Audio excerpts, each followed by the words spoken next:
horrific looking monsters shot on video and film.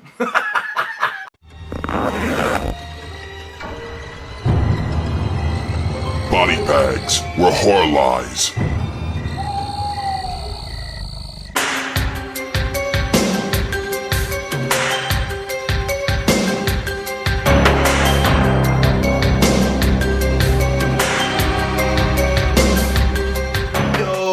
What's up, everybody? Welcome to week 118 here on Body Bags. I am your host, Moodz616, and thank you once again for stopping in on this Sunday, guys. Yes, Sunday. We are into December, and yeah, I got a brand new review for you guys. This is actually the latest release from Massacre Video, one of my favorite labels. I love Massacre Video. They put out lots of really, just hard to find films. Really kind of, extremely hard films to find, and they put these things out. It's awesome. Lewis does a great job with the releases.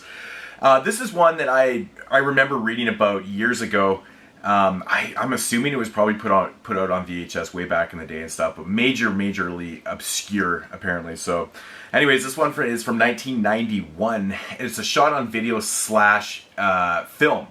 So what that means is they shot this film on on video and on film at the same time. It's really kind of strange. It's like one of the only films I can ever think that was done like this. It's really strange. But of course, from 1991, and it's called Alien Beasts. Yeah, it's a cool release. It actually comes with the bonus feature Mutant Massacre 2, which is, I think, the sequel to this film. So, directed by Carl J. Suknick. And he also stars in this one too. So basically the premise of this film is Carl J. Suknick, he actually plays in the film himself. He's the commander-in-chief of the CIA. And what they do is they're just fighting the war on terrorism. They have agents that go out there and they fight against these terrorists, and they kind of protect the world. That's what the CIA does. But unfortunately, one of their agents actually gets infected by this type of radiation blast, and ends up turning into like a mutant monster. So now he's got to send out more agents and things like that to kind of control the situation. And it's basically just the CIA fighting against these mutated monsters. And yeah, that's what it is right there. So my thoughts on this one. Now, like I said off the top of the review, this one right here is shot on video and on film, and it's really kind of unique. It's really different. I've never really seen that before. It's definitely different. So that was kind of a cool thing right there. There's times where you can totally tell it's just like hardcore shot on video, and then it's just literally switches right into film, and you're just like, okay, it's really kind of strange. I will say though, this one right here runs about 75 minutes. It's a long, tedious movie to watch. Actually, the narrative in this film is really kind of sloppy. It's really funnily done, to be honest. A lot of the dialogue and stuff is almost like voiceovers in scenes, and it just kind of lets the audience know what exactly is going on. Like, this agent is being blasted, or this monster is preparing his blast. It's just like really weird. But the strangest thing about kind of the narrative, the way it's kind of voiced over, is that every time it says something, it says it twice. It like echoes itself every single time. It's so strange. But yeah, this film, of course, shot on video, so it's super low budget. Just a lot of one camera shots far away. The fighting sequences in this film are just absolutely hilarious.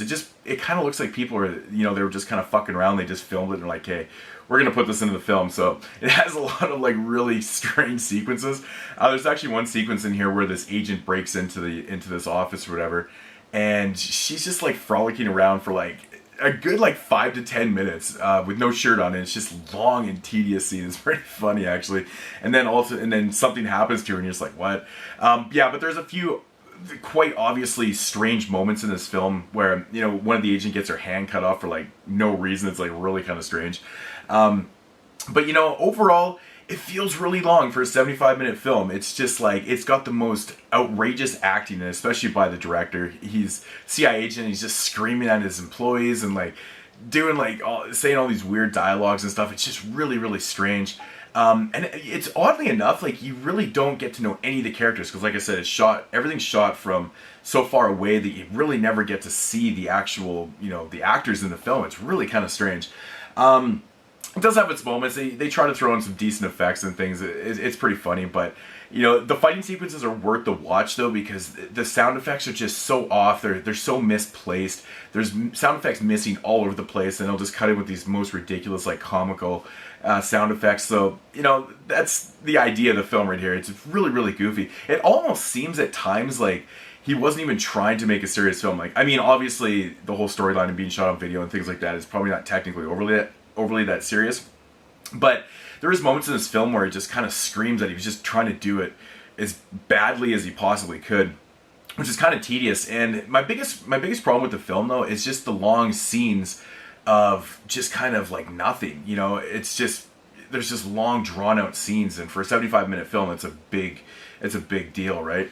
But overall, it has its moments. It actually made me laugh out loud a couple times, and the end of this film is really strange. It's got like these really kind of cool claymation effects and stuff, dealing with this monster hand and things like that. I thought that was really cool, actually. I wasn't really expecting anything like that, and it's just it's off-putting though too, because you've been watching this shot on video, half film, and then it just goes into this claymation kind of randomly, like a lot of other things that are in the film. It's pretty random. So but yeah, not a lot of blood and gore and stuff. Acting is terrible. All the specs of a shot on video film are here. They're present in this release. But I had actually a lot of fun with it, man. For as bad as it is, if you were to rate this film like on a normal scale, it would probably be like a 1 out of 10. But the fun factor's there. It's definitely there. You can see the heart in it, and it's kind of fun. I wish there was better music in this film though. There was times in this where the music just wasn't fitting. The cues were really bad too. So that was kind of a letdown. I love those, those old 80s, Casio synth soundtracks like they have in Video Violence and things like that. Would have worked in this. There's a little bit of decent stuff, but not that great. But Alien Beast, if I had to rate this, and of course this is going to be on my shot on video scale, I'm just going to give this one a pass. It's going to be like a 5 out of 10. I've actually technically seen worse shot on video films than this, but this one definitely worth the pickup though, because I mean, like I said, you get Mute Massacre 2. It's got the 2 discs right there, of course, and it's got the reversible cover, which flips right over into Mute Massacre 2, which I think that is just a fantastic idea that Lewis is doing over at Massacre Video. So I do recommend this for the hardcore shot on video fans, shot on video / film, which is so oddly strange. Yeah, Alien Beast, check it out. Pretty fun stuff. Yeah, and that's going to do it for week 118 here on Body Bags. Check you guys next week. Peace out, homies. Shot on film and tape combined. Strange.